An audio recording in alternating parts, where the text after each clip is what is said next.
নমস্কার, আমি বিমল। আমার ছোট্ট একটা ভিডিওতে তোমাদের সকলকে অনেক অনেক স্বাগত। আজকে চলে এসেছি আমার বাড়িতে আলুর পরোটার একটা রেসিপি নিয়ে।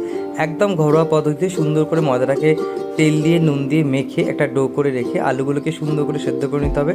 তারপর কড়ার মধ্যে দিয়ে দিতে হবে একটু সাদা তেল, তার মধ্যে জিরে, তার মধ্যে শুকনো লঙ্কা দিয়ে কুচি কুচি করে কাটা কাটা পেঁয়াজ এবং কুচি কুচি করে কাটা শুকনো লঙ্কা।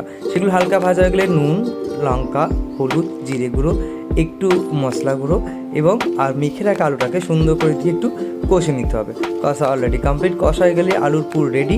এবার কি করতে হবে, সুন্দর করে ময়দা থেকে লেচি কেটে বাটির মতো করে তার মধ্যে একটু আলুর পুর এবং একটু করে চিজ দিয়ে সুন্দর করে লেচিটাকে মুড়ে নিয়ে এরকমভাবে বেলে নিতে হবে। বেলে সুন্দর করে কড়াইয়ে একটা একটা করে সেঁকে তারপর হালকা করে তেল দিয়ে ফ্রাই করে সুন্দর করে সসের সাথে মানে টমেটো কেচাপের সাথে এই বৃষ্টিমুখর সন্ধ্যায় বসে বসে আহা হা, বাড়ির ছেলেরাও বানাতে পারবে। এরকম সোজা সাপটা একটা রেসিপি হলে কেমন হয়, জমে যায় না?